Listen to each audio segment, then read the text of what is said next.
একটা বিষয়ের উপর অর্জিত গণভোটের রেজাল্ট যদি পক্ষেও যায়, ধরেন আজকে গণভোট হইলো, রেজাল্ট পক্ষে গেল, কিন্তু 3 মাস পরে দেখা গেল এখানকার যে সংস্কারগুলো ছিল এগুলো কার্যক্রম করলে দেশ আসলে পিছিয়ে যাবে, দেখা গেল। মানে উদাহরণস্বরূপ বলতেছি, পার্লামেন্ট চাইলে এটা নাও করতে পারে, কারণ একটা বিষয়ের গণভোট কখনোই টোটাল বিষয়ের জন্য যে পার্লামেন্টকে জনগণ নির্বাচিত করে তার চেয়ে বেশি ক্ষমতা, অথরিটি বা সার্বভৌমত্ব ধারণ করে না। এখানে সমস্ত রাজনৈতিক দলগুলোর চেয়ে আমার পজিশন একটু ভিন্ন, এটা আমি বারবার শুরু থেকে বলার চেষ্টা করছি, সেটা আবারও পুনর্ব্যক্ত করি। আপনি যেহেতু প্রশ্ন করলেন, প্রথম কথা হলো জুলাই সনদের আইনি ভিত্তি কেন দরকার, এটা গণভোট কেন দরকার।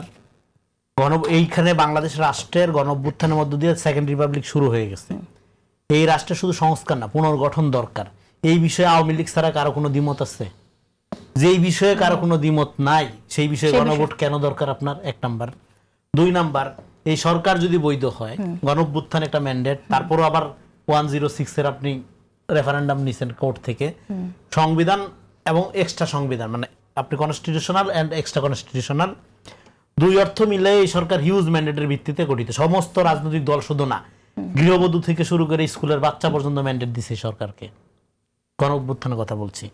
তাহলে সেই ম্যান্ডেটের ভিত্তিতে গঠিত সরকার বৈধ, সেই সরকারের গঠিত কমিশন বৈধ, সেই কমিশনের আনিত প্রস্তাব অবৈধ হয় কিভাবে?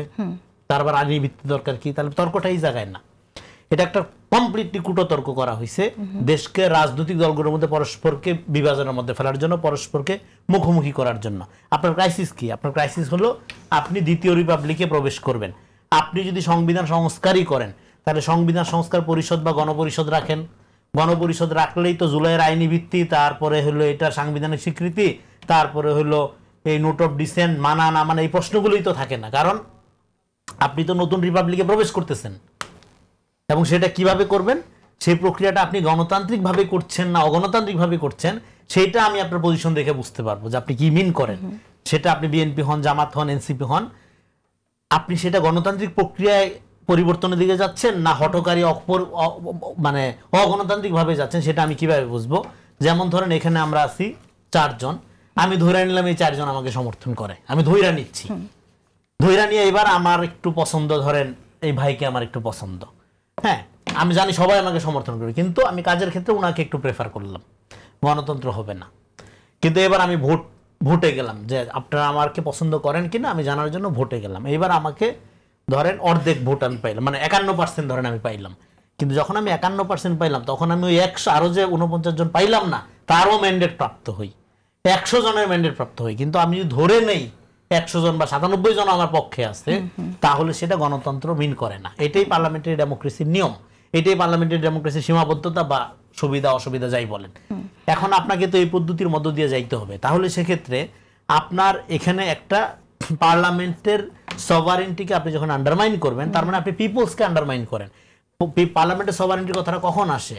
পার্লামেন্টের সভারেন্টি অর্জিত হয়তো জনগণের একক ভোটের মধ্য দিয়া, একটা ভোট মিলে সভারেন্টিটা অর্জন হয়। এটা এমন না যে ধরেন রুমিন আপা এমপি হয়ে আসলো এবং উনি সভারেন, না, উনাকে যে ভোট দিল সেই ভোটারটা সভারেন্ট, সেই ভোটের মানে আপনার ধরেন যে সভারেন্ট অথরিটি এখন উনি জাস্ট প্রতিনিধিত্ব করতেছে, তাকে রিপ্রেজেন্ট করতেছে, ল গিভার তো জনগণ।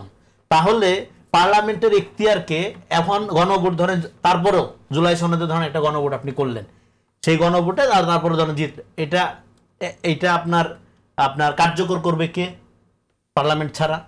তাহলে পার্লামেন্ট যদি এটা কার্যকর করে একটা বিষয়ে, মানে জুলাই সনদ, হ্যাঁ, এখন একজন এমপি যখন আমরা নির্বাচন করি, তাকে কিন্তু আমরা সমস্ত বিষয়ের ল তৈরি করা এবং আরো অন্যান্য বিষয়ের উপর এখতিয়ার দেই, সার্বভৌম ক্ষমতা যেটাকে বলি আমরা, সভারেন্ট পাওয়ার যেটা বলি, সেটা আমরা একটা পার্লামেন্টকে দিই।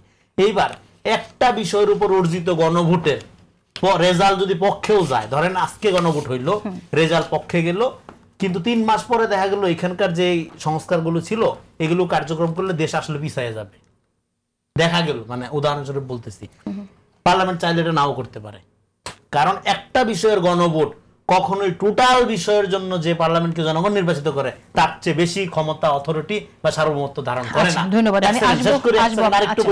ফলে যারা মনে করতেছে জুলাই সনদের একটা গণভোট হইলেই এটা একটা আইনি ভিত্তি হয়ে যাবে এবং পার্লামেন্টের উপর একটা সুপ্রিমেসি অর্জন করবে, তারা গণতন্ত্র বুঝে না।